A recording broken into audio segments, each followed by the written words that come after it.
একটা বিষয় কান খুলে শুনে রাখেন, আসন্ন সময়গুলোতে এই বিশ্বে শুধুমাত্র ইসলাম থাকবে, আর কিচ্ছু থাকবে না। আল্লাহ পাক এমন একটা প্রজন্ম অচিরে নিয়ে আসবেন যারা এইরকম ইসলাম পালন করবে না, যারা 100% ইসলাম পালন করবে ইনশাআল্লাহ।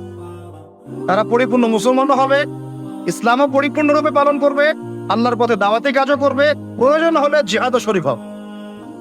তখন দেখবেন ইনশাআল্লাহ এমন একটা প্রজন্ম আসছে, ওই প্রজন্মের কাছে এই জায়নিস্টরা বলেন আর পশ্চিমারাই বলেন, কেউ পেরে উঠবে না ইনশাআল্লাহ। আমি খোলামেলা কথা বললাম একদম, এই প্রজন্ম সামনে আসছে ইনশাআল্লাহ। আল্লাহ নবী বলেছেন এমন একটা জৈশ আসবে, যে জৈশ ফালা নি'মাল আমির ওয়া আমিরুহা ওয়া লা নি'মাল জাইশু যালিকাল জৈশ। কতই না উত্তম সেই বাহিনীর আমির আর কতই না উত্তম সেই সেনাবাহিনী। পৃথিবীর কোনো পরাশক্তি তাদের সাথে যুদ্ধ করে পারবে না। আস্তে আস্তে আস্তে আস্তে ওরা বাইতুল মুকাদ্দাস পর্যন্ত জয় করবে, কেউ ঠেকাতে পারবে না। এখন বিশ্বের চিত্র দেখে কি আপনার এটা মনে হচ্ছে? এখন বিশ্বের চিত্র দেখে কিন্তু মনে হচ্ছে না। এখন বিশ্বের চিত্র দেখে মনে হচ্ছে সবকিছু আমাদের নেগেটিভ, আমাদের এগেনস্টে যাচ্ছে, তাই না? পুরো বিশ্বে আমাদের কোনো খেলাফত নাই, একটু বোঝেন। পুরো বিশ্বে আমাদের কোনো খেলাফা স্টেট নাই। খেলাফা স্টেট মানে কি? খেলাফা স্টেট মানে ওমর রাদিয়াল্লাহু আনহুর মতো শাসন, আল্লাহর রাসূলের মতো শাসন, উসমান, আবু বকর, আলীর মতো শাসন রাদিয়াল্লাহু আনহুম আজমাইন। মানে যে স্টেটের মধ্যে আল্লাহ পাকের লস ছাড়া অন্য কোনো লস চলে না। হ্যাঁ, কোনটা চলে? যেটা আল্লাহ এবং তার রাসূলের আইনের অনুকূলে সেটা চলে, প্রতিকূলে কোনো কিছু চলে না। এটা খিলাফা স্টেট। সেখানে যে আমির বা যে নেতা, সে আল্লাহর কাছে জবাবদিহিতায় বাধ্য, জনগণের কাছে জবাবদিহিতায় বাধ্য না। আমার কথা বুঝতে পারছেন? সেখানে বেশিরভাগ মানুষ কি বললো সেটা বড় কথা না, আল্লাহ এবং তার রাসূল কি বললেন সেটা বড় কথা। মানে বেশিরভাগ মানুষ যদি বলে সুদ হালাল, তার মানে এই না যে হালাল হয়ে যাবে। বুঝতে পারছেন কথা?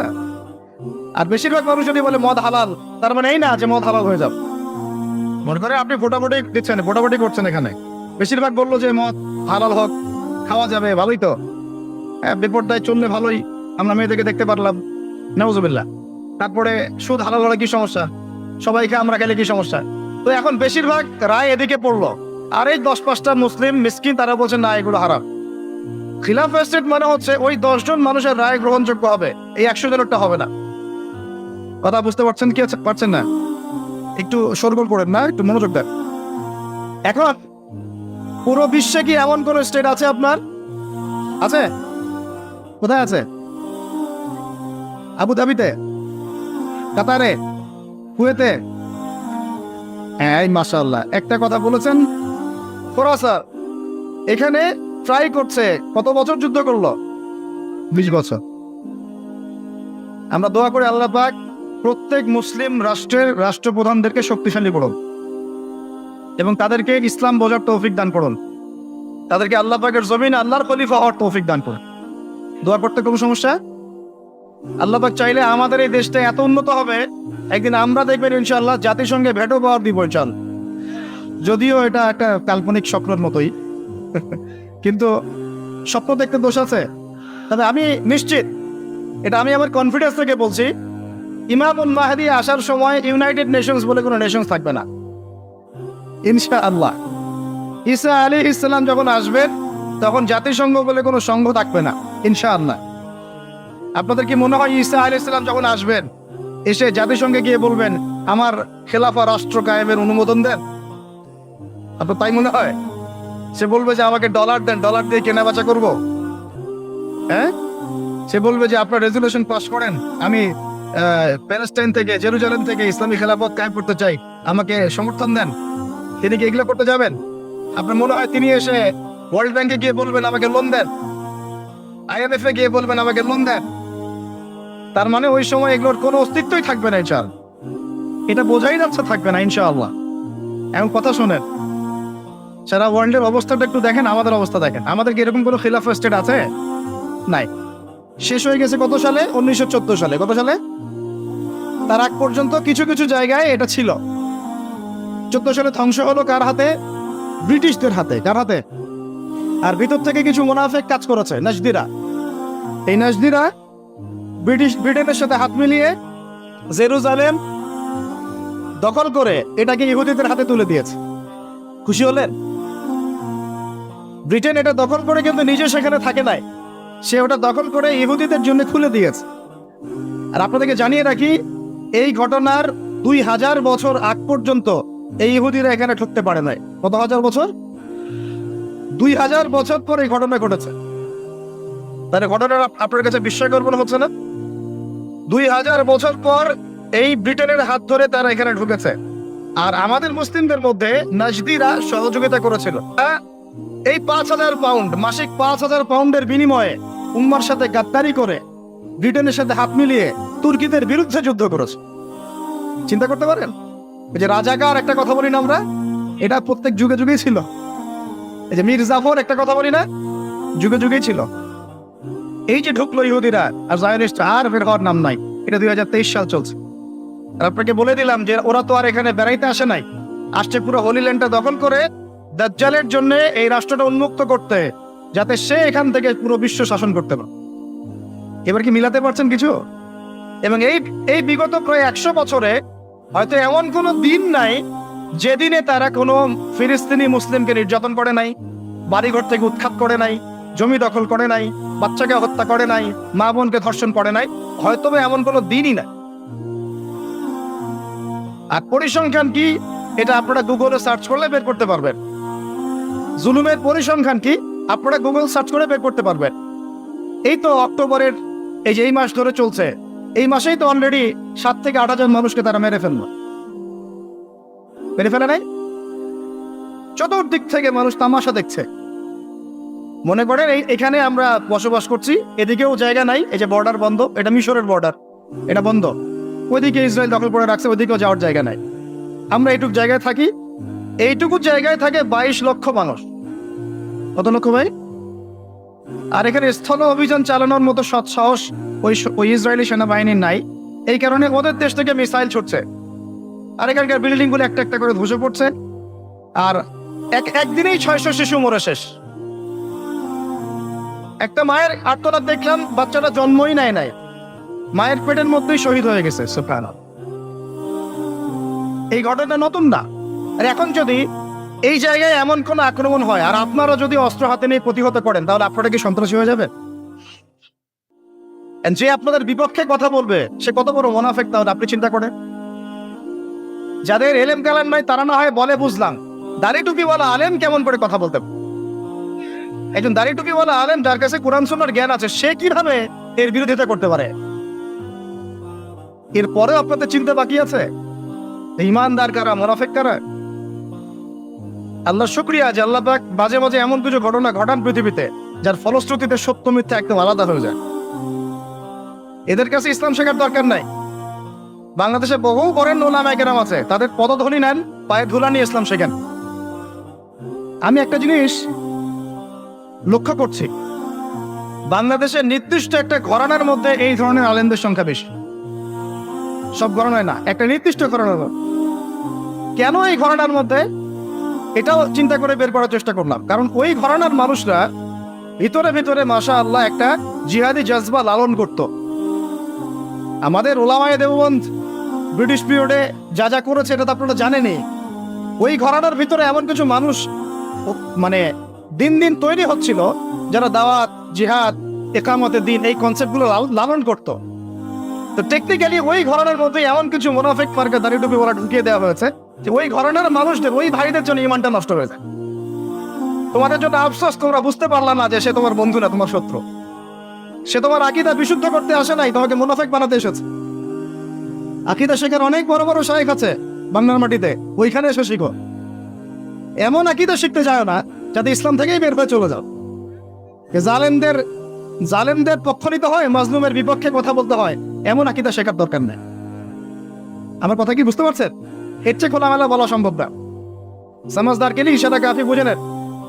মূল কথা হচ্ছে, সত্যি কথা হচ্ছে আমরা এখন একটা কোণঠাসা অবস্থা আছে কি নাই ওয়ার্ল্ডের মধ্যে। আপনার এরকম কোনো জায়গা নেই। আমি বুঝালাম, এই জায়গায় যদি এত ঘনবসতি থাকে, মা বোনরা থাকে, শিশুরা থাকে, এদিকে বর্ডার বন্ধ, ওইদিকে ইসরায়েলি আগ্রাসন, তার মধ্যে আপনার পানি নাই, ইলেকট্রিসিটি নাই, খাবার নাই, আর আমি যে আপনাকে কিছু ত্রাণ পৌঁছাবো সেই সুযোগও নাই। একটা বিমান যে হায়ার করে আপনার কাছে গিয়ে ওখানে ল্যান্ড করে ত্রাণ দিব, সেই সুযোগ আমার কাছে নাই। চতুর্দিকে আমার চারপাশে প্রায় 12টা মুসলিম কান্ট্রি আছে। সৌদি আরব আছে, কাতার, কুয়েত, জর্ডান, লেবানন সবই আছে। ইরান মাঝে মাঝে অস্ত্র দিয়ে সাপোর্ট দেয়, হিজবুল্লাহ মাঝে মাঝে অস্ত্র দিয়ে সাপোর্ট দেয়। দ্যাটস অল, এতটুকুই। আর মাঝে মাঝে যখন এখানে বোমা হামলা করা হয়, নির্বিচারে মানুষকে হত্যা করা হয়, তারপরে কিছু ত্রাণ পাঠায় জাতিসংঘ দেখানোর জন্য যে আমরা তোমাদেরকে খাওয়াই। তো এখন বলেন, এই মানুষগুলোর দুঃখ দুর্দশা আমরা কি আসলে বুঝতে পারছি? উম্মার অবস্থা কখনো এমন ছিল না, আল্লাহর কসম করে বলছি, উম্মার অবস্থা কখনো এমন ছিল না। চতুর্দিক থেকে মানুষ যেন গ্যালারিতে বসে ওদের মৃত্যু দেখতেছে, মজা করতেছে। গ্যালারিতে বসে ফুটবল খেলা মানুষ যেমন করে দেখে, এইভাবে আরবের রাষ্ট্রের নেতারা বসে বসে ওদের মৃত্যু দেখতেছে। বাংলাদেশের মতো ছোট দেশ যে সাহসটা দেখায়, ওরা সেই সাহস দেখাতে পারে না। ওয়াল্লাহি আল্লাহর কসম, যদি আমরা মুসলিম কান্ট্রি হতাম এবং আমাদের যদি এরকম অস্ত্র শস্ত্র শক্তি সামর্থ্য থাকতো, আমরা ওদের বিপক্ষে জিহাদের সৈন্য পাঠাতাম ইনশাআল্লাহ। আমি অনুরোধ করব, রিকোয়েস্ট করব, যদি আমাদের সরকারের প্রশাসনের ওই ক্ষমতা থাকে, তারা যেন এই জালেমদের বিরুদ্ধে আমাদের পক্ষ থেকে সৈন্য পাঠায় ইনশাআল্লাহ। না পাঠাই নাই, আপনার সে সামর্থ্য নাই, দোয়া তো করতে পারেন, তাহাজ্জুদে দাঁড়িয়ে দোয়া তো করতে পারেন, এই ব্যথা তো অনুভব করতে পারি। যা নবীজি কি বলেছেন, মান রাআ মিনকুম মুনকারান, যে ব্যক্তি কোনো অন্যায় দেখবে সে যেন সামর্থ্য থাকলে ফাল ইউগাইয়ির বিয়াদি, সে যেন তার সামর্থ্য থাকলে হাত দিয়ে এটা প্রতিবাদ করে। আমাদের ছোট্ট রাষ্ট্র হাত দিয়ে কিছু করার সামর্থ্য নেই, আছে নাই, সত্যি কথা এটাই নাই। তাহলে আমরা কি করব? ওয়াইলাম ইয়াস্তাতি, সে যদি না পারে, ফাল ইউগাইয়ির বিলিসানিহি, সে যেন তার মুখ দিয়ে প্রতিবাদ করে। এইটুকু আমাদের করার ক্ষমতা নাই। আপনারা ইউনাইটেড নেশনসের হিস্ট্রি পড়েন, ওখানে এক একজন রাষ্ট্রনেতাকে 15 মিনিট বক্তব্য দেওয়ার সুযোগ দেওয়া হয় সাধারণ পরিষদে। কত মিনিট? একদিন বক্তব্য দিতে উঠেছে ফিডেল ক্যাস্ট্রো, নাম শুনেছেন? আমাদের পলিটিশিয়ানরা খুব ভালো করে জানে ফিডেল ক্যাস্ট্রো। উনি কিউবার প্রেসিডেন্ট ছিলেন, উনি কিন্তু মুসলিম ছিলেন না। মুসলিম না থাকার পরেও তিনি যে সাহস দেখিয়েছেন, এটা অবশ্যই প্রশংসনীয়। আমাদের এখানে কমিউনিস্ট মুভমেন্টের সাথে অনেকে জড়িত আছেন না? আপনারা বাংলা ভাষায় কি বলেন? বামদল বলেন, তাই না? ফিডেল ক্যাস্ট্রোর আদর্শ তারা অনেকে ফলো করে।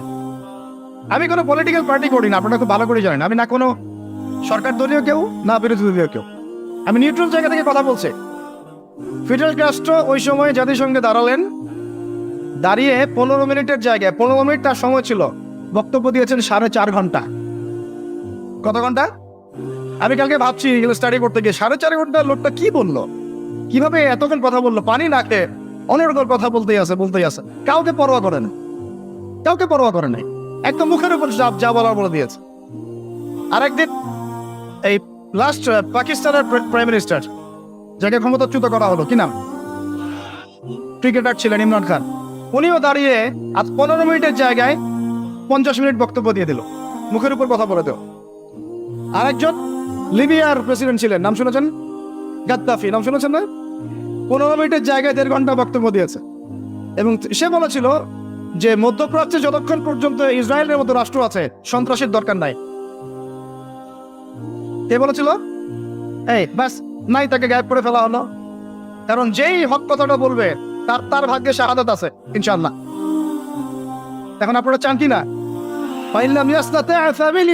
আপনি না পারলে আপনাকে জবান দিয়ে বলতে হবে।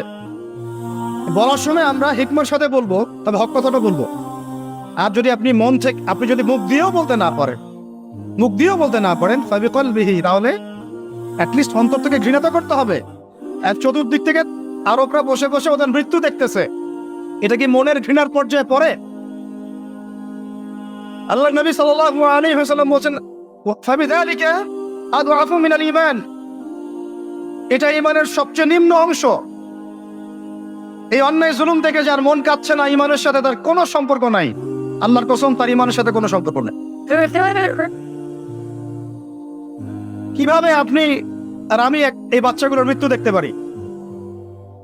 আমরা তো এত ছোট রাষ্ট্র হওয়ার পরেও লক্ষ লক্ষ রোহিঙ্গাকে জায়গা দিয়েছিলাম, তাই নাই?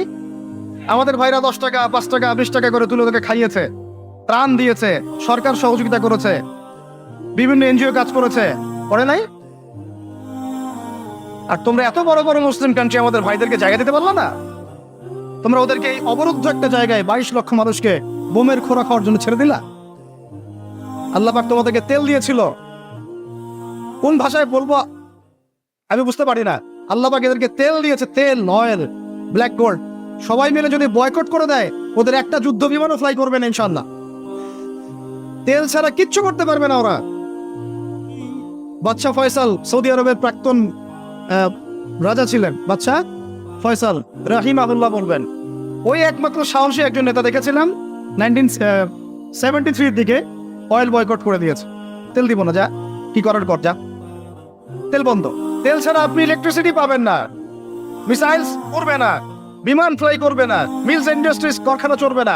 একটা বছর যদি ওদেরকে কেউ তেল না দেয়, দেখবেন পায়ে নতজানু হয়ে আমাদের কাছে ক্ষমা চাবে ইনশাআল্লাহ। বিশ্বাস করেন, আস্তে আস্তে ওরা এই নিয়ন্ত্রণগুলো নিয়ে নিয়েছে। ওরা এই হোলি ল্যান্ড দখল করার আগে তার চারপাশে তাদের মন গড়া শাসকদেরকে বসিয়েছে। ওরা এই হোলি ল্যান্ডটাকে দখল করার আগে নিজেদের বলে না, নিজেদের রেসের ঘোড়া, এই ঘোড়াগুলোকে যার যার জায়গায় বসিয়েছে। একটা এক্সাম্পল দিই আপনাদেরকে। আপনারা জানেন না যে তালেবানদের উপর হামলা করেছিল এই যে ইউএসএ, মনে আছে আপনাদের? কোন মাটি ব্যবহার করে করেছে বলেন দেখি? এক্স্যাক্টলি পাকিস্তান। আর পাকিস্তানের মাটি ব্যবহার করে যদি ওদেরকে বোম্বিং করতে হয়, তাহলে ওইখানে আমার এমন একটা গভর্নমেন্ট লাগবে যে আমার মতো করে কথা বলে, যে আমার অনুকূলে, আমার বাধা কুকুর, বুঝেন নাই, যে আমার পোষা কুকুর। না হলে তো মাটি ব্যবহার করতে দিবে না, তাই না? তো প্রথমে এই 9/11-এর পরে তালেবানদেরকে আক্রমণ করার আগে ওরা আগে ওখানে পারভেজ মোশাররফকে বসিয়েছে, যাতে ওই জায়গাটা ব্যবহার করে ওখানে বোম্বিং করতে পারে। এইভাবেই হোলি ল্যান্ডটাকে দখল করার জন্য ওরা ওদের পোষা কুকুরদেরকে ডানে বামে বসিয়েছে, যাতে আমি মারবো, ওরা কিছুই করতে পারবে না, তামাশা দেখবে খালি তাকে। এটাই হচ্ছে এখন। এরা সবাই এতটুকু বলতে পারবে যে আমরা খুব উদ্বিগ্ন, এই বিষয়টা মানবতা বিরোধী অপরাধ, আমরা শান্তি চাই, এতটুকুই, বক্তব্য শেষ, ফুল স্টপ। কিচ্ছু করতে পারবে না। সবাই মিলে একটা টেবিলে বসে একটা জোট গঠন করা যায় না? সবাই মিলে এক টেবিলে বসে, মুসলিম শক্তিশালী রাষ্ট্রগুলো বসে, শিয়া সুন্নির এসব ব্যবধান ভুলে গিয়ে এক টেবিলের মধ্যে বসে একটা রেজলিউশন পাস করে ফোরাম করা যায় না? ফোরাম করে সব তেল বয়কট করে দেওয়া যায় না? একটা সব রাষ্ট্র থেকে শক্তিশালী মিলিটারি ফোর্সগুলোকে নিয়ে একটা অনন্য একটা ফোর্স গঠন করা যায় না? সম্ভব না এগুলো? আমি কি বলবো আমি জানি না, কিভাবে বললে আপনারা বুঝবেন তাও জানি না, আর আমিও জানি না এসব বলে কি হবে। আমি শুধু চাই আপনাদের মধ্যে একটা সচেতনতা তৈরি হোক, যাতে আপনারা আপনাদের পরিবার এবং পরবর্তী প্রজন্মকে বোঝাতে পারেন যা পৃথিবীতে চলছে এগুলো জুলুম। এই জুলুমের অবসান অচিরেই ঘটবে যখন আল মাহদি আসবে এবং ব্ল্যাক ফ্ল্যাগস, কালো পতাকাধারী বাহিনী বের হবে ইনশাআল্লাহ। যুদ্ধ করতে করতে করতে করতে এরা বাইতুল মুকাদ্দাস পর্যন্ত জয় করবে। তোমরা আবার ওটাকে আইএসআইএস মনে করো না, ওদের মধ্যে অনেক ষড়যন্ত্র আছে। ইহুদিরা অনেক চালাক, ওরা কোরআন সুন্নাহ ঘাটাঘাটি করে আমাদের চেয়ে বেশি। কথা বুঝতে পারছেন? ওরা আবার ইচ্ছা করে কিছু মানুষ তৈরি করে, ওরা ইচ্ছা করে কিছু মুসলমানকে ট্রেনিং দেয়, যাতে করে এই মুসলমানদেরকে দিয়ে এমন কিছু করাবে, ওই ইস্যুটাকে কাজে লাগিয়ে আবার ব্যাপক বোমা হামলা চালা। খুব সতর্ক, সাবধান। আসবে, আল্লাহর বাহিনী আসবে, যখন আসবে আপনারা এমনিই বুঝতে পারবেন ইনশাআল্লাহ। ঠিক আছে? আর আমরা আমাদের পরবর্তী প্রজন্মকে বোঝাবো, জানাবো যে ইনশাআল্লাহ অচিরেই সেই বাইতুল মুকাদ্দাস আমাদের হতে যাচ্ছে ইনশাআল্লাহ। তো বলেন দেখি, এক টেবিলে বসা সম্ভব ছিল না? ফোর্স গঠন করা সম্ভব ছিল না? অয়েল বয়কট করা সম্ভব ছিল না? ওদের সবগুলো পণ্য ঘোষণা দিয়ে বয়কট করা সম্ভব ছিল না? ওদের সব রাষ্ট্রদূতদেরকে বহিষ্কার করা সম্ভব ছিল না? ওদেরকে ডেকে নিয়ে থ্রেট দেওয়া সম্ভব ছিল না? ওদের সাথে দুইটা ভাষায় কথা বলা যায়, এক শান্তির ভাষা। যদি শান্তির ভাষা চায়, একটাই শর্ত আমাদের। শর্তটা কি? এই পুরো প্যালেস্টাইন, জেরুজালেম থেকে তোমরা বের হয়ে পশ্চিমা সভ্যতায় চলে যাবে, এখানে থাকতে পারবা। যেখান থেকে আসছো ওইখানে চলে যাও। তোমাদের প্রতি আমেরিকা এত মহব্বত, তাহলে ওদের দেশে তোমাদেরকে জায়গা দেয় না কেন?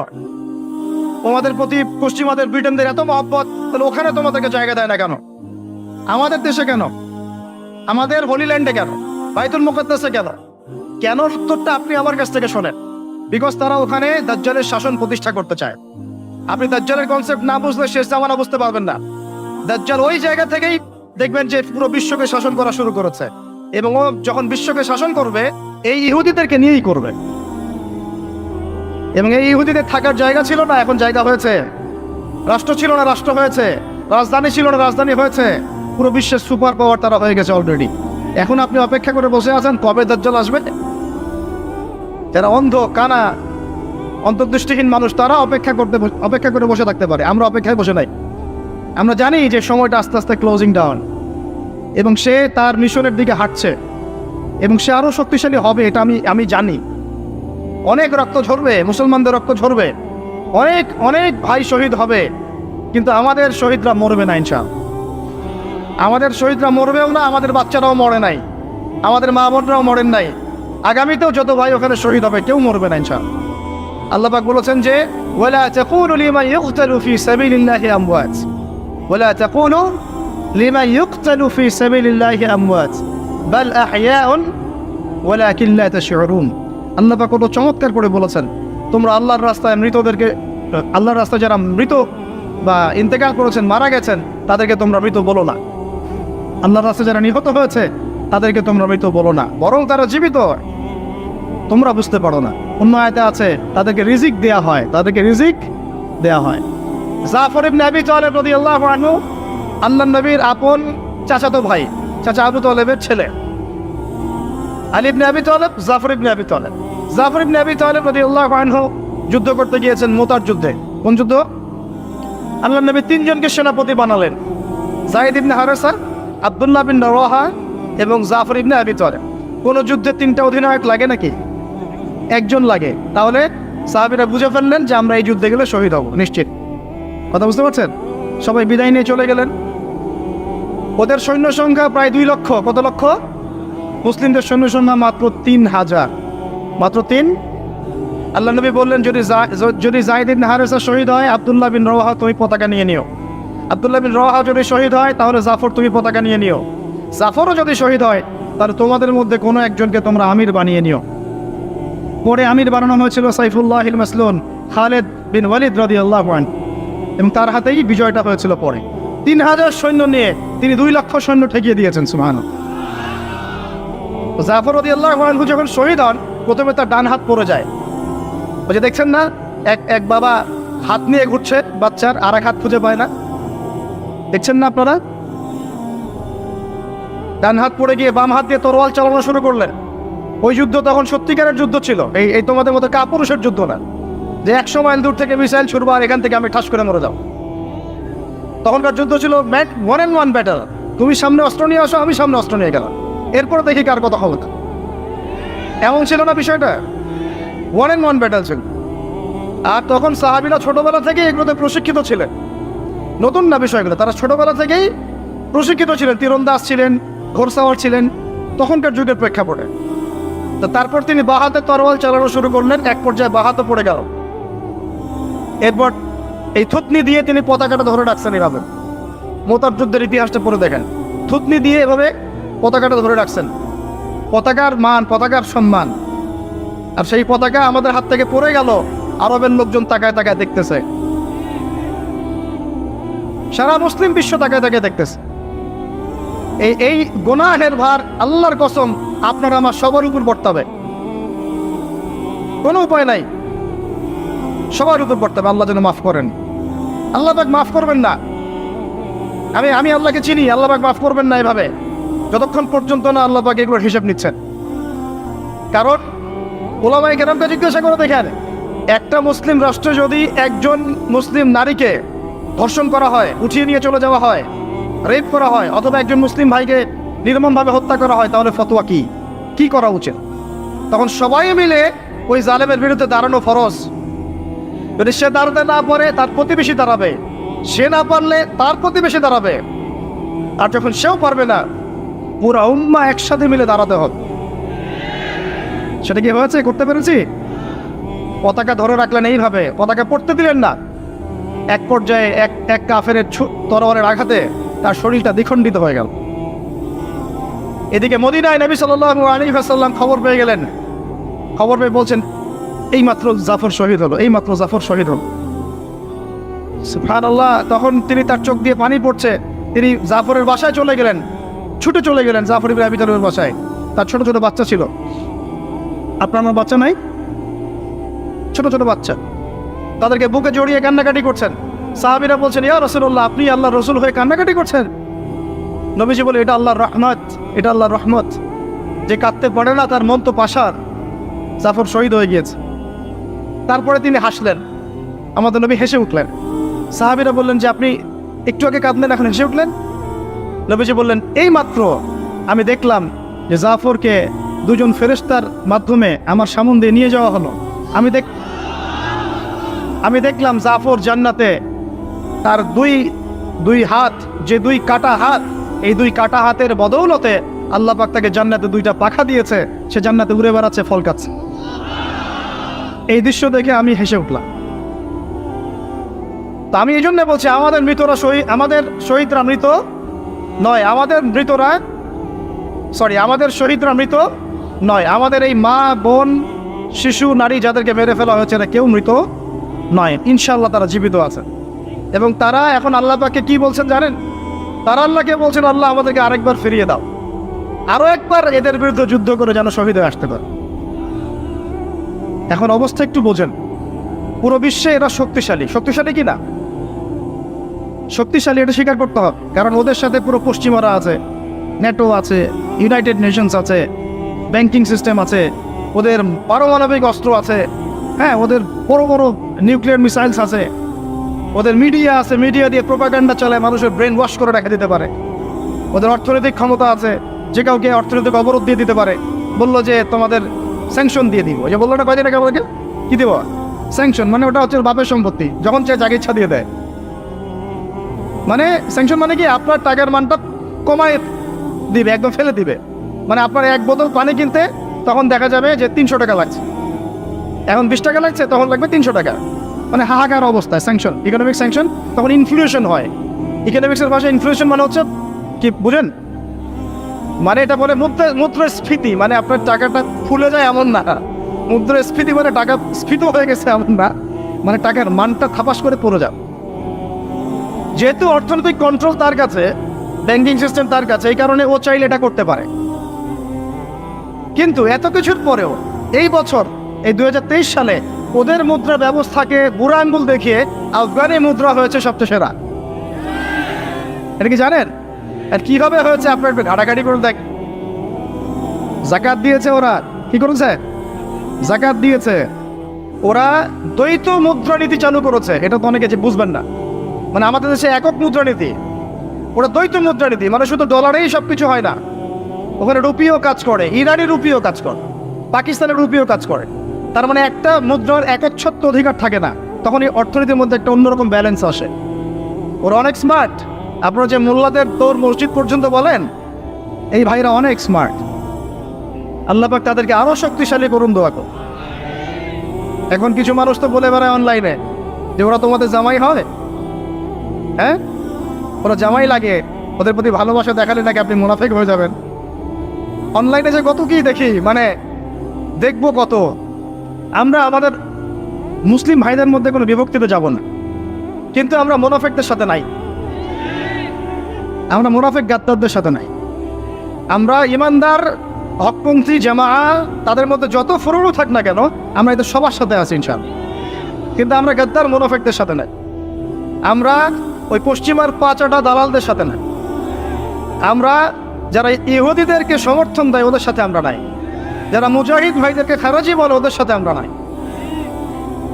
হকপন্থী ওলামায়ে কেরামদের মধ্যে শত শত দল থাক না কেন, তারপরেও তারা একটা ছাতার নিচে আছে ইনশাআল্লাহ। আমরা তাদের সবাইকে সম্মান করি। তাদের সবার সহমত নেবেন, দোয়া নেবেন ইনশাআল্লাহ। আলেমদের দোয়া অনেক বড় ব্যাপার। আলেমদের দোয়ায় অনেক কিছু হয়। আলেমদের দোয়া যার তাকদীর নসিব হবে, দেখবেন আপনি চমকায় গেছেন, দুনিয়া আখিরাত চমকায় গেছেন ইনশাআল্লাহ। আল্লাহ পাক তৌফিক দান করুন। তো অবস্থাটা একটু বুঝিয়ে আমাদের পড়ানীয় বলে শেষ করব। অনেক লম্বা আলোচনা করে আদতে ফায়দা নাই, কাজের কাজ খুব অল্প। আসুন, অবস্থা হচ্ছে এই, আমি বললাম পলিটিক্যাল পাওয়ার বিশ্বের কাদের হাতে ভাই? ওই জায়নিস্টদের হাতেই। ওদের উত্থান কবে থেকে হলো? বিগত 100 বছর থেকে। কত বছর? এর আগে ছিল না। তারপরে বিশ্বের অর্থনৈতিক চাবিকাঠি কাদের হাতে ভাই? সত্যি কথা, ওদের হাতেই। ব্যাংকিং সিস্টেমগুলো কাদের হাতে? ওরা সারা বিশ্বকে সুদ খাওয়াচ্ছে। বিশ্বের মিডিয়া প্রযুক্তিগুলো কাদের নিয়ন্ত্রণে? হ্যাঁ, ওদের হাতে। এই যে আপনারা বাচ্চাদেরকে একটা চ্যানেল দেখেন না, ডিজনি, মনে আছে ডিজনি, এটাও পর্যন্ত ওদের কাছে। আপনি আপনি বিনোদন দেখবেন, ফক্স একটা ফক্স মিডিয়া, এটাও ওদের। বিবিসি, সিএনএন ওদের, নিউ ইয়র্ক টাইম ওদের। কি কোনটা বলবেন আপনি? একটা একটা করে বলেন, আমি সবগুলো নাম বলে দিচ্ছি। একটা একটা করে সেকশন বলেন। অর্থনৈতিক ক্ষেত্রে যান, IMF, world bank, federal reserve ওদের। মিডিয়াতে যান ওদের। এই যে ইউটিউব কাদের? ওদের। ফেসবুক ওদের। ফেসবুকে দাওয়াতি কাজ করা মানে হচ্ছে এই যে কি বলবো, কুমিরের জলাশয়ে নেমে ওর সাথে যুদ্ধ করার মতো। এটা হচ্ছে কুমিরের জলাশয়, ওখানে নেমে তারই সাথে যুদ্ধ করতেছে, এটার নাম ফেসবুক। আর এখানে দিনের পরিপূর্ণ জ্ঞান তো আপনি পাবেনই না। এখানে আপনি বিচরণ করলে মাথাটা বিক্ষিপ্ত হয়ে যাবে। খালি দেখবেন অমুক যা বললো তমুকের বিরুদ্ধে, আর তমুক যা বললো অমুকের বিরুদ্ধে। আর মাশাআল্লাহ আমাদের কিছু ইউটিউবারও আছে, এতে তো হিতাহিত জ্ঞান নাই, মানে ইসলামের বেসিক নলেজও নাই, মানে কমন সেন্স যে কোনটা কন্টেন্ট দেয়া যাবে, কোনটা দেওয়া যাবে না, উম্মার এই অবস্থায় আমার কি প্রচার করা উচিত আর কি প্রচার করা উচিত না, এইটুকু সেন্স নাই।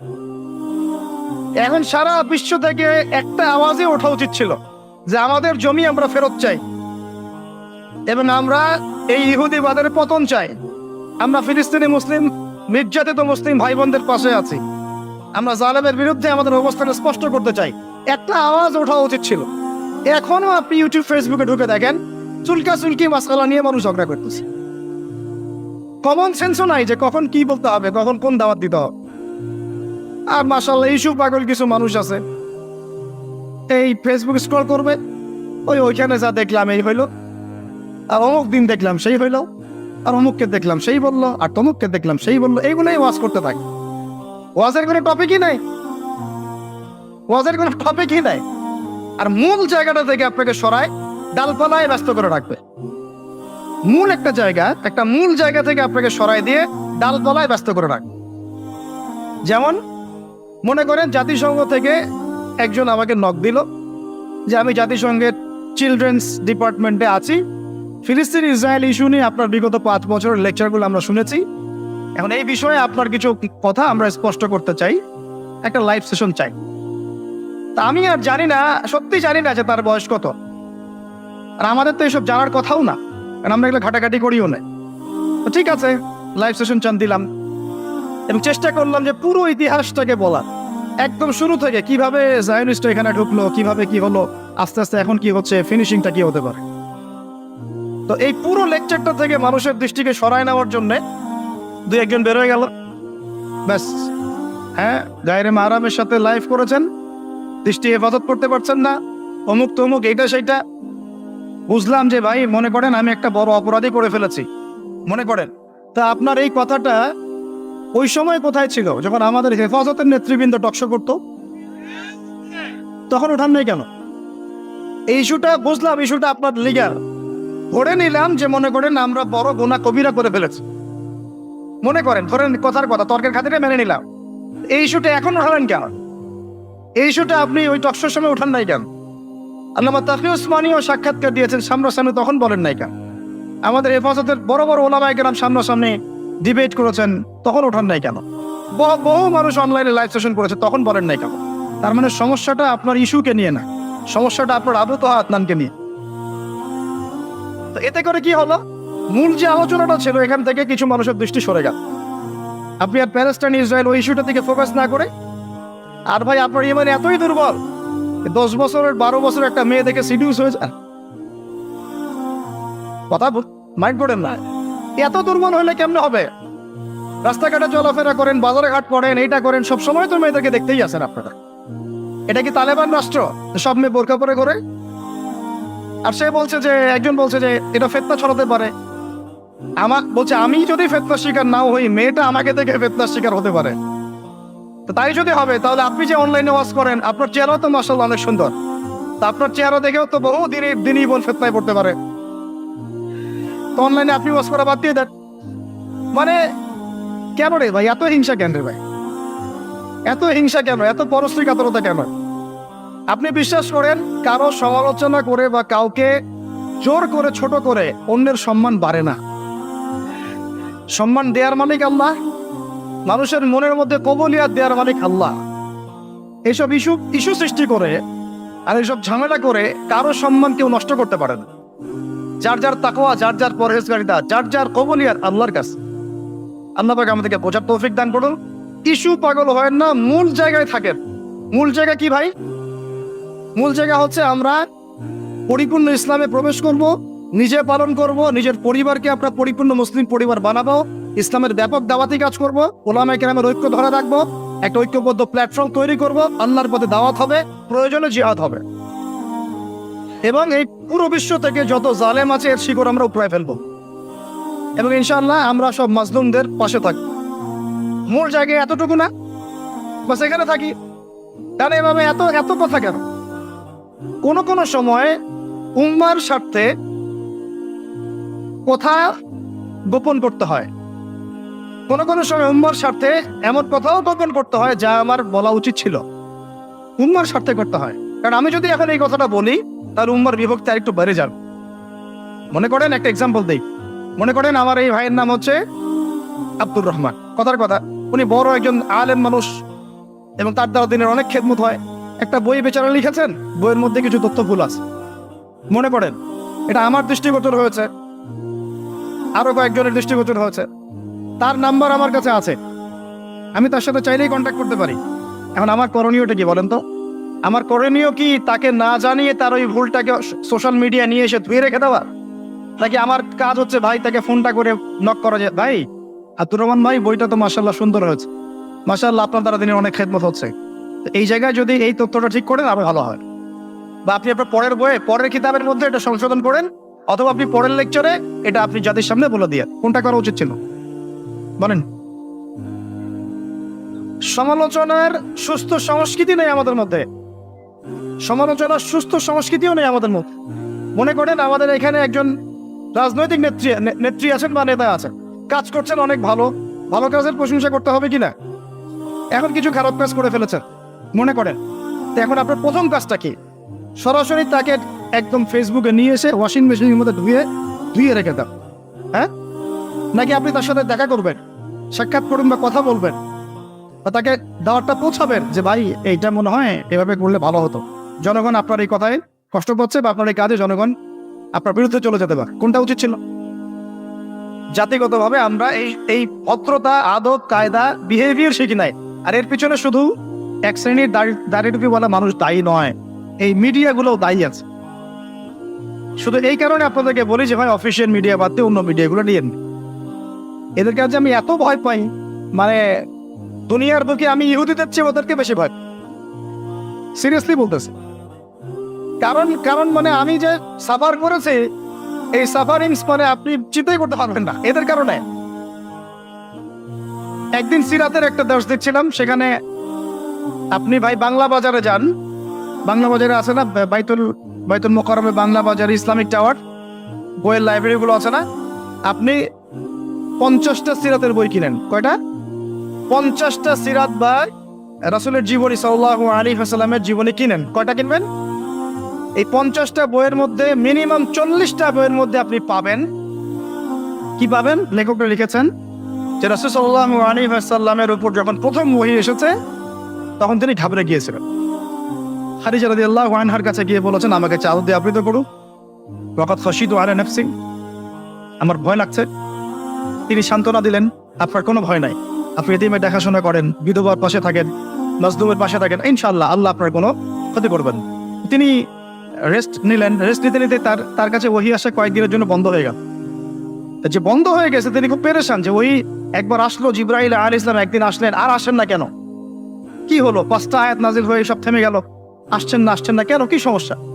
তো এই মানসিক চিন্তায়, পেরেশানিতে একাধিকবার তিনি পাহাড়ে উঠেছেন নিজেকে শেষ করে ফেলার জন্য।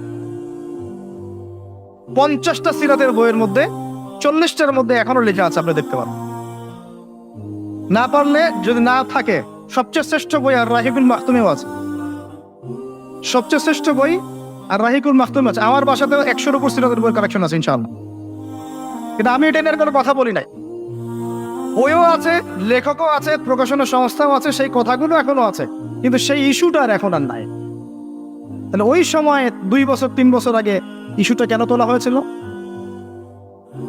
এটা হলো আপনার মিডিয়ার কারসাজি, যার দ্বারা দিনের কোনো খেদমত হবে, ওকে মানুষের সামনে ছোট করার চেষ্টা কর। তো এতই যদি সমস্যা, তাহলে এখন বইগুলো ব্যান করে দেয় নাই কেন? আমি লাইনটা স্পষ্ট করে বলছি, পাহাড়ের উপরে উঠে নিজেকে শেষ করে ফেলার চেষ্টা করেছেন, এভাবে লেখা আছে, দেখেন না আপনি? না থাকলে আমার নামটা চেঞ্জ করে ফেলুন। তাহলে আমি বলছি ইহুদিদের চেয়ে আমি এদেরকে বেশি ভয় করি। তিলকে তাল বানায় ফেলতে পারে, তিলকে পুরো তাল বানায় ফেলতে পারে, তখন মানুষ ওইটা নিয়ে সারা দেশ তোলপাড়। একদিন এক্সাম্পল দিচ্ছি, কোরআন হাতে নিয়ে রায়হান আছে নাকি এখানে? হ্যাঁ আসস্ত তুই। ও বেচারা কি করছে, ও বোঝে নাই, ও তো ছোট ছেলে মানুষ, ও বোঝে নাই। ওই থামলাইন দেওয়ার সময় এটা বাম হাত হয়ে গেছে। কি এটা কি হয়ে গেছে?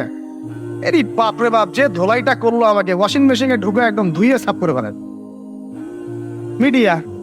আর ডক্টর জাকির নায়েক স্যার আমাকে বলেছিলেন, এই সাক্ষাতেই বলেছিলেন যে নিজের গন্তব্যে অটল থাকবা,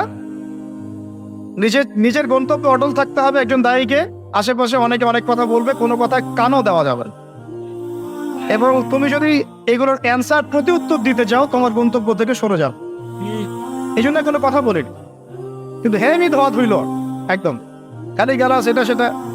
তারপরে তো বোঝা গেল যে আসলে একটা ডানাতে ছিল, কিন্তু তখন যারা ধুয়েছিল আমাকে ওয়াশিং মেশিনের মধ্যে, তারা কিন্তু আমাকে সরি বলেন। এমনকি আমাদের মাঠে যখন এরা উঠবে বা আমরা উঠবো, ওদের আমল নামা থেকে গীবতের নেকি দেওয়া লাগবে না? এই ঋণটা আপনি কেমন করে শোধ করবেন? এটা তো মানুষের সাথে জড়িত হয়। আরেকদিন নামাজের না, একদিন উহুদের তো এটা বাদ দেন। একজন শহীদ সাহাবীর মাকবারা থেকে যদি কেউ কোনো ঘ্রাণ পায়, মনে করে আল্লামা তারেক জামিল হুজুর গিয়েছেন মুয়াজ বিন জাবাল রাদিয়াল্লাহু আনহুর কবরের সামনে, আপনি গিয়েছেন মনে করে, এরকম অনেক মানুষই পেয়েছে। আপনি গিয়েছেন এমন একজন সাহাবীর কবরের সামনে যেখানে আপনি কিছু একটা ঘ্রাণ পাচ্ছেন, আপনি পাচ্ছেন, হয়তো আর 10 জন পাচ্ছে না, এই 5 জন পাচ্ছে, ওই 10 জন পাচ্ছে না, হতে পারে, পারে কি না? আল্লাহ পাকের কুদরত কারিশমা নাই? যে পাচ্ছে বলেই যে সে জান্নাতি, এমনও তো না। ব্যাপারটা কি এমন না?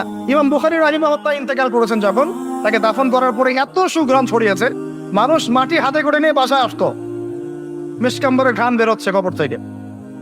এখনো বাংলাদেশেও বহু মানুষকে দেখা যায় যে 10 বছর আগে ইন্তেকাল করেছেন, এখনো লাশ অক্ষত আছে।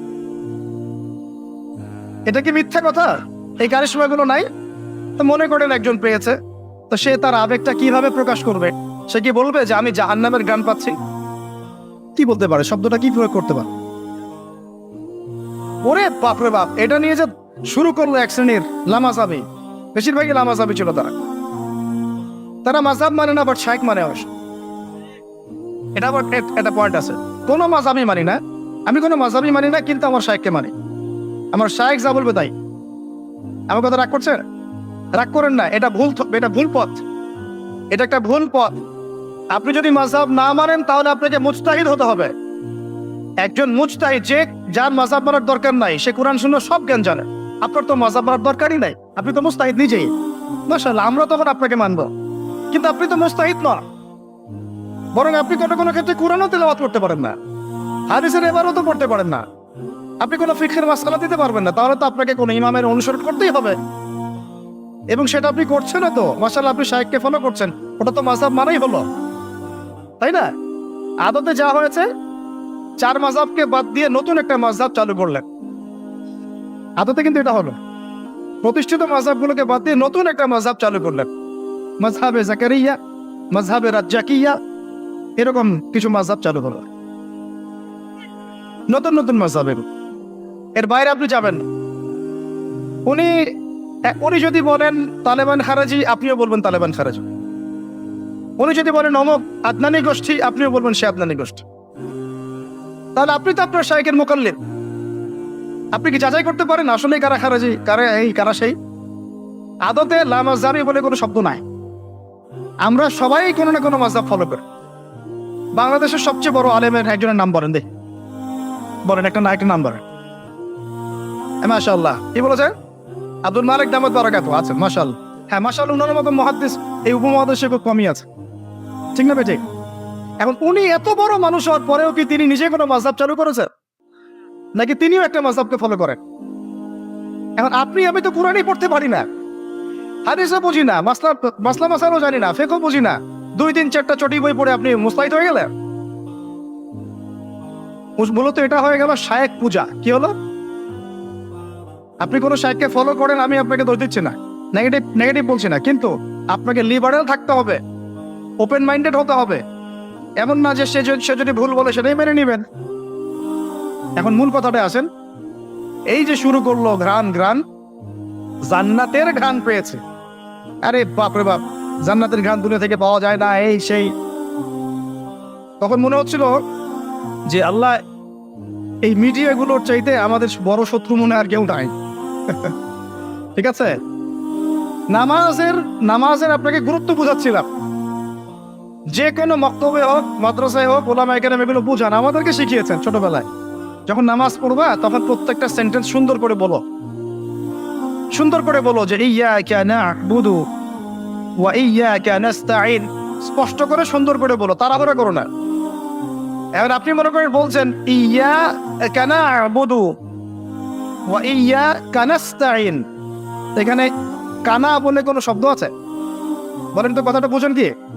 শব্দটা ইয়্যাকা, শব্দটা কি? ইয়্যাকা একটা শব্দ, না'বুদু একটা শব্দ, ওয়া ইয়্যাকা একটা শব্দ, নাস্তাঈন একটা শব্দ। তো আপনি পড়ছেন ইয়্যাকা না'বুদু, ইয়্যাকা না'বুদু, তাই কানা মানে আবার কে?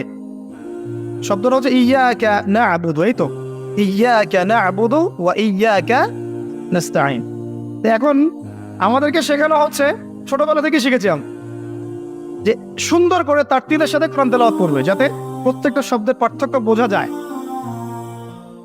আপনি বলছেন, ধরেন কথার কথা, আপনি বলছেন, আমি বলছি আল্লাহু আকবার, আল্লাহু আকবার। এখন কেউ বলছে আল্লাহু আকবার, আল্লাহু আকবার, তো শব্দটা কি হু আকবার না আল্লাহু আকবার? একটা সৌন্দর্য আছে না?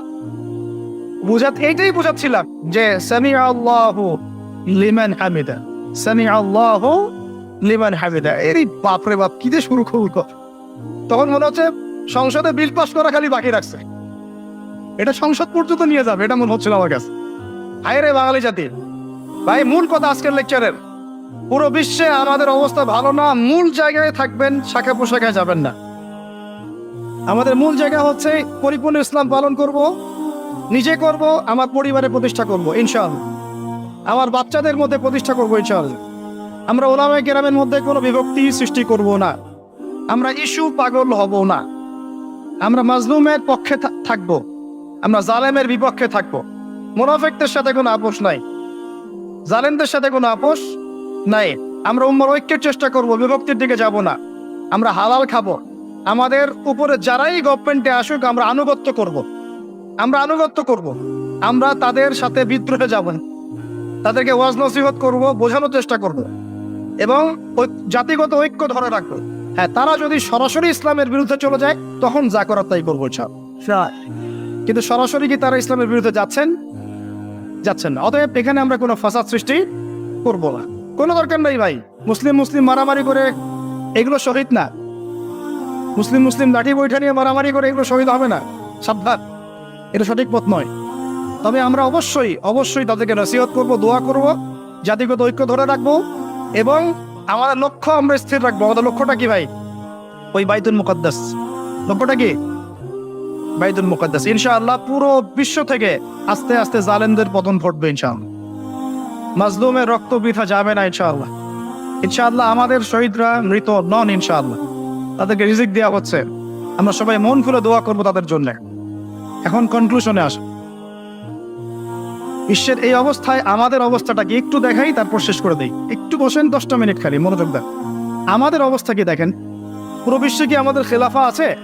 বললাম নাই। পুরো বিশ্বের অর্থনৈতিক শক্তি আমাদের হাতে আছে? রাজনৈতিক ক্ষমতা আমাদের হাতে আছে? বৈশ্বিক রাজনৈতিক ক্ষমতা আছে? নাই। আমাদের কি মিডিয়াগুলো সব স্বতন্ত্র, নিজের স্বাধীন? আমাদের কি এই পারমাণবিক অস্ত্রশস্ত্র ওয়েপেন্স আছে? আছে ভাই? নাই। আমাদের কি ঐক্যবদ্ধ জাতির একটা নেতা আছে? ওয়ান আমি ওয়ান জামা এরকম কিছু আছে? নাই। এখন এই অবস্থায় আমরা যদি আমাদের অবস্থানকে উন্নত করতে চাই, বিশৃঙ্খলা করে না, একটু বসেন, জাস্ট 5টা মিনিট বসেন, শেষ করে দিচ্ছি, একটু পরে দোয়া হবে, তারপরে আমরা যাব। এই অবস্থায় আমরা কি চাই? আগে আমাকে বলেন, আমরা কি চাই যে আমাদের অবস্থা আগের মতো হোক? আগের মতো বলতে রাসূলের যুগের মতো, সাহাবীদের যুগের মতো আমরা কি চাই আমাদের অবস্থা আবার সেরকম হোক? তাহলে ভাই সর্বপ্রথম আমাদের সবাইকে ইলম অর্জন করতে হবে। রাজি আছে কিনা? পড়াশোনা করতে রাজি আছে কিনা? ইনশাআল্লাহ। সবাই কোরআন তেলাওয়াত শিখবো ইনশাআল্লাহ। রাজি আছে কিনা? সবাই কোরআনের অর্থ পড়বো। রাজি আছে কিনা? প্রতিদিন কমপক্ষে 5টা করে হাদিস পড়বো। রাজি আছে কিনা? বাংলাদেশের বরেণ্য ওলামায়ে কেরামদের সাথে সোহবতে থাকবো। রাজি আছে কিনা? আমরা সবাই হালাল খাবো ইনশাআল্লাহ। রাজি আছে কিনা? হারাম থেকে দূরে থাকবো। রাজি আছে কিনা? আমাদের পরিবারে আমরা বেপরদামে ঢুকতে দিব না। রাজি আছি? আমাদের সন্তানদেরকে মানুষ করবো। রাজি আছি? আমরা আমাদের এই সমাজের মধ্যে মানব সৃষ্ট কোনো ফাসাদ সৃষ্টি করবো না। রাজি আছি ইনশাআল্লাহ? আমরা মুসলিম উম্মার নির্যাতিত ভাই বোনদের জন্য দোয়া করবো। রাজি আছে কিনা? তাদের জন্য আল্লাহর দরবারে কান্নাকাটি করবো। রাজি আছে কিনা? আমরা উম্মার মাঝে কোনো বিভক্তি সৃষ্টি করবো না। রাজি আছে কিনা? আমরা সবাই মিলে দিনের দাওয়াতি কাজ করবো। রাজি আছে কিনা? আমরা সবাই মিলে প্রয়োজনে আল্লাহর দ্বীনের জন্য জিহাদ করবো। রাজি আছে কিনা? আল্লাহ পাক আমরা সবাইকে যেন কবুল করেন, আমিন। শেষ কথা শুনে রাখেন, এই জুলুম চিরস্থায়ী হবে না। ওরা ঢুকেছে কেন? উত্তর, ওরা ঢুকেছে ওরা দাজ্জালের জন্য রাষ্ট্র কায়েম করতে চায়, সেটা তারা করে ফেলেছে। দাজ্জাল আসবে কখন আসবে? উত্তর শোনেন, দাজ্জাল আসবে ইমামুল মাহদির আগমনের পরে। ভালো করে বোঝেন, এই অংশটা খুব ভালো করে বোঝেন। দাজ্জাল আসবে ইমামুল মাহদির আগমনের পরে। সে এখন কোথায় আছে? মঙ্গল গ্রহে? এই দুনিয়াতে। কোথায় আছে? এই দুনিয়াতে। সে কি করবে? সে ইহুদিদেরকে নিয়ে বিশ্ব শাসন করবে। কাদেরকে নিয়ে? এখন সেই ইহুদিরা কি বিশ্ব শাসন করছে না? সহযোগিতা নিয়েই হোক আর একাই হোক, করছে না? অচিরেই সে আর সহযোগিতাও নিবে না, সে একাই করবে। কারণ সে দাজ্জালের জন্য তার মঞ্চ প্রস্তুত করছে। কেন সেই কাজটা করতে চায়? কারণ তারা মনে করে সে দাজ্জাল নয়। সে তাদের মাসিহ বা ত্রাণকর্তা। আমার কথা কি বুঝতে পারছেন? ওরা মনে করে না যে সে দাজ্জাল, ওরা মনে করে সে তাদের মাসিহ, প্রতিশ্রুত ত্রাণকর্তা, যে আসলে পরে তারা বিশ্ব শাসন করবে বলে তাওরাতে লেখা আছে। ওরা এমনটা, এই বিশ্বাস সঠিক না বলুন? ওদের মাসিহ এসেছিল না আসে নাই? তিনি কে ছিলেন? তিনি কোথায় আছেন? তিনি আল্লাহ পাকের কাছে। আল্লাহ পাক তাকে উঠিয়ে নিয়েছেন। তিনি কি মৃত? তাকে কি শুলে চড়ানো হয়েছে? ক্রুশবিদ্ধ করা হয়েছে? হত্যা করা হয়েছে? তাকে হত্যার চেষ্টা করা হয়েছিল। কারা চেষ্টা করেছিল? হে হতভাগা ইহুদিরা। ওরাই তাদের মাসিহকে হত্যার চেষ্টা করেছিল। এই জন্য আল্লাহ পাক দাজ্জালকে দিয়ে ওদেরকে প্রতারিত করবেন ইনশাআল্লাহ। অপেক্ষায় বসে আছে একজন আসবে, সে একজন কিন্তু দাজ্জাল, সে মাসিহ নয়। এখন দাজ্জাল এসে কাদেরকে নিয়ে বিশ্ব শাসন করবে? আচ্ছা, শাসন করতে হলে কি লাগে ভাই? রাজনৈতিক ক্ষমতা লাগে না? দেশ লাগে না? রাজধানী লাগে? অস্ত্র লাগে? মিডিয়া লাগে? চারপাশে প্রতিবেশীদের উপর নিয়ন্ত্রণ লাগে? এগুলো অর্জন করেছে না করে নাই? এরপরে আমি কিভাবে আপনাকে বুঝাবো, আর কোন ভাষায় বুঝাবো যে সময় বেশি বাকি না? এরপরেও যে ব্যক্তি বুঝতে পারছে না, আমি বিনয়ের সাথে বলবো, আপনি আপনার অন্তরের চিকিৎসা করেন। অন্তরের চিকিৎসার জন্য হকপন্থী উলামায়ে কেরামের কাছে গিয়ে মারেফত অর্জন করেন। মারেফত বুঝেন কি? এই যে আমরা ইসলাম প্র্যাকটিস করি এগুলোর মধ্যে অনেক সময় মারেফত থাকে না। এটা তাজকিয়া, আত্মশুদ্ধি, ইহসান, এগুলো আল্লাহওয়ালা মানুষের সোহবতে গিয়ে অর্জিত হয়। এমন আল্লাহওয়ালা মানুষ আছেন বাংলার মাটিতে, যাদের কাছে গেলে আপনার আত্মশুদ্ধি অর্জন হবে, মনের মধ্যে নূর আসবে, তাজকিয়া আসবে, এবং আপনার অন্তর্দৃষ্টি প্রখর হবে। আপনি বুঝতে পারবেন যে হ্যাঁ, আসলে কি হচ্ছে। সবাই কি সব দেখতে পারে না? ওই যে মুসা আর খিদির আলাইহিস সালাম, মুসা কি বলছিলেন? নৌকা কেন ফুটা করলেন? বাচ্চা কেন হত্যা করলেন? তাই না? মনে আছে? দেওয়াল কেন নির্মাণ করলেন? নবী হয়ে বুঝতে পারছেন না তিনি কেন বিকজ তার কাছে ওই বাসির আল্লাহ পাক তখন দেন নাই, যা তিনি খিজিরকে দিয়েছে। আর খিজির আলাইহিস সালাম বলছেন বাচ্চা হত্যা না করলে বড় হয়ে কাফের হবে, ওই যে গণজাগরণ মঞ্চে যাবে আর কি। কথা বুঝতে পারছেন না? আল্লাহ মাফ করো, ছোটবেলায় মেরে দিলাম। তারপরে এই নৌকা কেন ফুটা করলাম? নৌকা ফুটা না করলে জলদস্যু নিয়ে চলে যেত। আর দেয়াল নির্মাণ করেছি, এই দেয়ালের নিচে এই এতিম বাচ্চার সম্পদ আছে। তাহলে এখানে কে সঠিক, মুসা আলাইহিস সালাম না খিজির? এটা কেবল অন্তর্দৃষ্টি। এটা অর্জিত না হলে আপনি তো বুঝতে পারবেন না আসলে কি হচ্ছে। যদি এত এত এভিডেন্স দেওয়ার পরে আপনি বুঝতে না পারেন যে সময়টা এখন ক্লোজিং ডাউন, তাহলে আমি বলবো আপনি রুহের চিকিৎসা করেন। আর একটা চিকিৎসা হচ্ছে সূরা কাহাফ তেলাওয়াত করেন। কোন সূরা? আল্লাহ পাক তৌফিক দান করেন। এখন ও এই মঞ্চ প্রস্তুত করে ফেলেছে, সে বের হয়ে এই কাজ করবে। আর কি করবে? সে 40 দিন বিশ্ব শাসন করবে। কতদিন ভাই? প্রথম দিনটা হবে 1 বছরের সমান। কতদিন সমান? চিন্তার বিষয় আছে না নাই? একটা দিন কেমন করে 1 বছর হতে পারে? সাহাবীরা বলছেন ইয়া রাসূলুল্লাহ সাল্লাল্লাহু আলাইহি ওয়াসাল্লাম, তখন নামাজ পড়বো কেমন করে? আল্লাহ নবী বলছেন সময়ে অনুমান করে হিসেব করে নিও। টিকটক প্রজন্মকে বলি আর আমাদের তরুণ ভাইদেরকে বলি, যারা আমরা সারাদিন খাওয়ার চাকরি বাকরি ব্যবসায় ব্যস্ত হয়ে আছি, একটু বলি, একটু দাঁড়ান, চিন্তা করেন, থামেন, চিন্তা করেন, একটু দাঁড়ান, থামেন, চিন্তা করেন। যদি একদিন 1 বছরের সমান হয়ে যায় তাহলে বিশ্বে কিছু একটা তো হতে যাচ্ছে, তাই না? অথবা এর কোনো রূপক অর্থ আছে যেটা আমরা জানি না, আল্লাহ ভালো জানেন। তারপরের দিনটা হবে 1 মাসের সমান। যদি বিশ্বে বড় কিছু হয় তাহলে তো আর্নিক গতি থেমে যাবে। তখন কি হবে? আমরা তো বিল্ডিং বানানোর প্রতিযোগিতায় ব্যস্ত। আমিও এক বিল্ডিংয়ে ভালো থাকি ভাই, ভালো থাকি।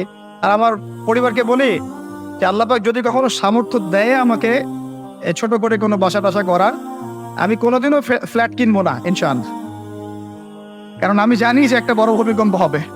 আমার মন বলে আল্লাহ মাফ করুক, আল্লাহ পাক মাফ করুক আমাদের। তাই ভাই 1 তলা 2 তলার বেশি যায়েন না।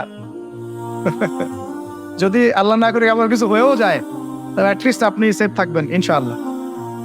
ওই জন্য আমরা 1 তলার চিন্তা করতেছি। যদি কিছু পাইও, আল্লাহ পাক যদি কোনোদিন আমাদেরকে একটু জায়গার সামর্থ্য দেন, 1 তলা, 1 তলা হাইয়েস্ট 2 তলা, এর বেশি না।